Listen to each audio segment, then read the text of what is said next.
ꯉꯁꯤꯁꯦ ꯆꯅꯥ ꯇꯪꯈꯥꯏ ꯌꯦꯟꯗꯦꯝ ꯍꯥꯞꯄꯒ ꯀꯨꯏꯔꯦ ꯆꯥꯗꯕ ꯍꯋꯥꯏ ꯊꯣꯡꯕꯁꯦ ꯍꯥꯎꯔꯅꯤ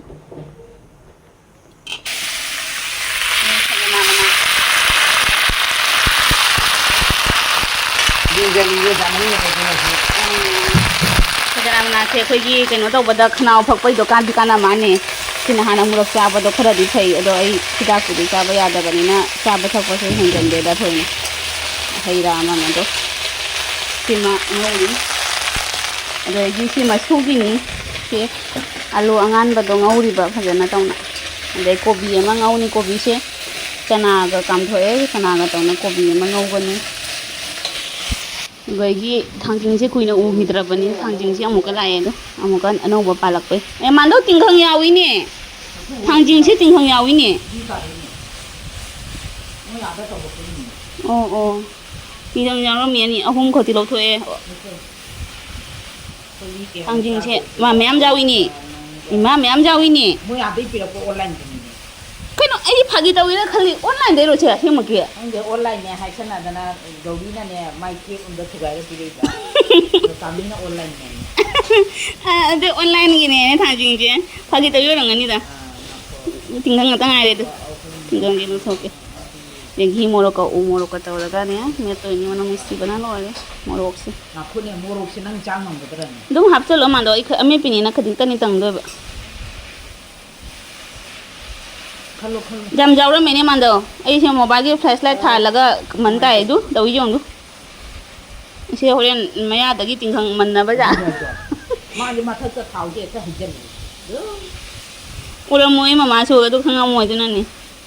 हां ए तिंखंग म्याम जावरामी बा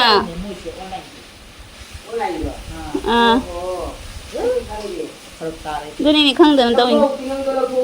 मल्ली मल्ली थांजिंग से फजरबा मल्लगे से तिंखंग मयाम से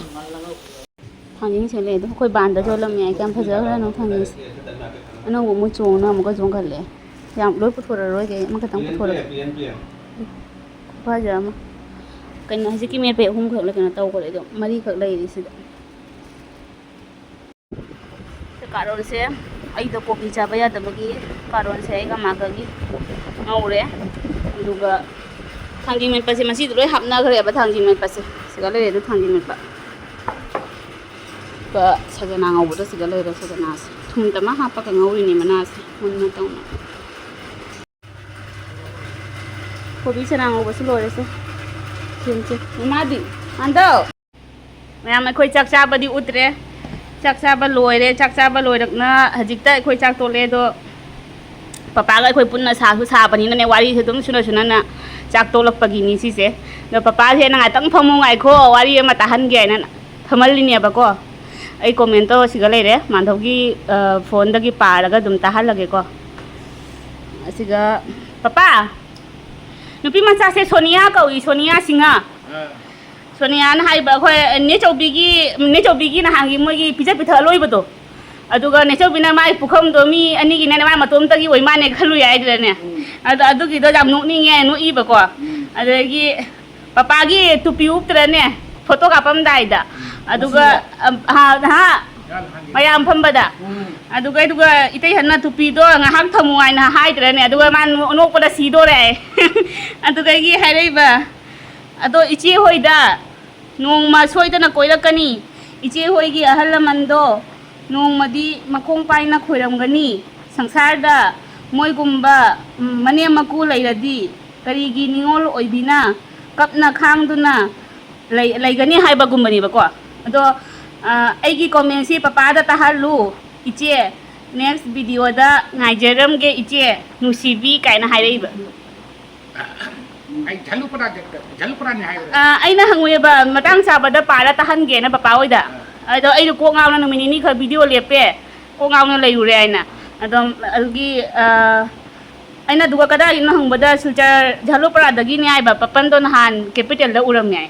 अरे पर सिलचर झलुपरा ओइबा तारागदी को आइतो चही नि कुम पतो आइतो पुलिस थापु तंगले रंगनी झलुपरा इजे लेरिबो जुम भरा दो नेपाली रा न बेंगोली रा न झलुपरा करम गोली दनो अरे द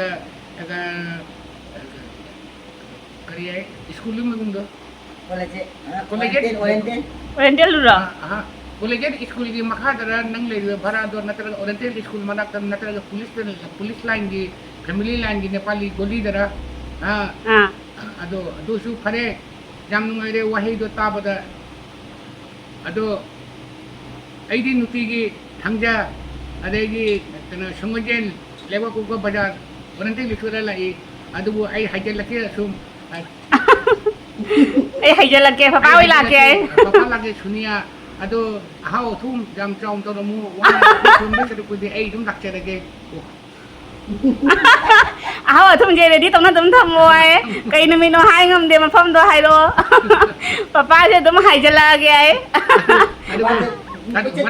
ꯀꯣꯃꯦꯟꯗꯨꯒ ꯍꯥꯏꯔꯛꯎ ꯑꯗ ꯖꯨꯝ ꯃꯄꯨꯗꯨꯒꯤ ꯀꯩꯅꯣ ꯃꯃꯤꯡ ꯃꯃꯤꯡꯗꯣ ꯃꯗꯨꯝꯇ ꯍꯥꯏꯕꯤꯔꯛꯎ ꯑꯗ ꯅꯦꯄꯥꯂꯤꯔ ꯕꯦꯡꯒꯣꯂꯤꯔ ꯑꯗ ꯂꯩꯔꯤꯕ ꯚꯔꯥꯗꯣ ꯖꯥꯂꯨꯄꯔꯥꯒꯤ ꯀꯔꯝꯕ ꯃꯐꯝꯗꯅꯣ ꯕꯔꯥꯔ ꯃꯁꯥꯏ ꯖꯨꯝꯂꯥ ꯍꯣꯏꯅꯦ ꯃꯁꯥꯏ ꯖꯨꯝꯁꯨ ꯑꯣꯏꯔꯝꯕꯁꯨ ꯌꯥꯏ ꯑꯗꯨꯒ ꯀꯣꯂꯦꯖ ꯁ꯭ꯀꯨꯜꯒꯤ ꯔꯥꯃꯀ꯭ꯔꯤꯁꯅ ꯃꯤꯁꯟꯒꯤ ꯃꯅꯤꯡꯗ ꯂꯩꯔꯤꯕ ꯑꯗꯨꯒꯗꯤ ꯃꯩꯇꯩ ꯖꯨꯝ ꯑꯃꯅꯤꯁꯨ ꯂꯩ ꯑꯗꯨꯗꯤ ꯃꯁꯥꯒꯤ ꯑꯣꯏꯅ ꯁꯥꯅ ꯃꯁꯥꯒꯤ ꯁꯥꯟꯅ ꯂꯩ ꯑꯣ ꯆꯥꯎꯕꯣꯏ ꯃꯅꯥꯛꯇꯔ मधु चौबे गोली चंगरी रामकृष्ण मिशन की गोली ये तारेगा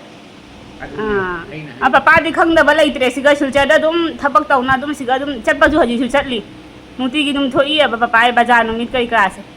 नुतीगी चली आई मतलब कोई है पपादी नुतीगी चली अदो दुम उननी नोय अदो दुम कमेंट हाइरो अदो पपादा दुम आई ताहाल लगे मथम कमेंट करी हाइरे कदागी करी नो अदो हां कैपिटल दा पपन से उरम में आई सिबो पपन मोइना कैपिटल अजिकी नुपी मचासिना कैपिटल दा पपन से उरम में दोई लिसाबी मचानी मचानी सोनिया सिंगा अदो नहान सिगा सो खोय मना दसु भरा मा लेबा कमेंट को वा अमका नंग करी खुंजिनो खुंदुदा हाइमिरो करी खुंजिनो नत्रगा केनोगिरा ओरेंटिंग केनो झालुपरादा भरा लेरा नत्रगा जुमा सिंगबदो करी कटाय खुंदुमदंग हाइबिरो अदो कोइरो कोइरो आइजो हाउ दो चाक चनाम तमिने कि पुन्ना ngalira mo ke hairo komenda अदो कनो ना मुसु खोइ सिगा खोइ मनाता भरा ले अदुना जारी बोन गिनी अदुसु लाकनी आइरगा खोइगी अहल मन कन नानाबे मतांग दो अदुगा सिगा नुपी मचा मा भरा लेयबा सिgai जुम दो ममा कना आइनो ममा खंगमनी अदुगा इदुगा लेयबा दो मासु लाकनी आरा लाखिगे नोंगाइते दुदो भरा ले लेसना हाइब्रा कइनोम हाइबनी ममिंग दो खिड़की दगी सुमाइना दी मखुद हाइना करे खिड़की दगी मखुद तो हाइना करे जुमम दने कालगा चुम लाको जाय अदो नंसु जेंगादी दुम लाओ नंसु हंदकती दुम मसासु लोइ नुंगाइना रे अदुगा आई खनी लेरा बुदि आइगी मु कंडीशन जे करी वेलतो बखंगदे अदि खैन लेरगा मु नुंगाइ खैन लेरगा मु अदुम थाया मपैनिदा तौरिजे अदो वीडियो से सिगा तुम लोइसन लगे पापा से होत करे पापा साक तो पे क्वासा दे तौरियबको वीडियो से तुम लोइसन लगे Think I've been here before.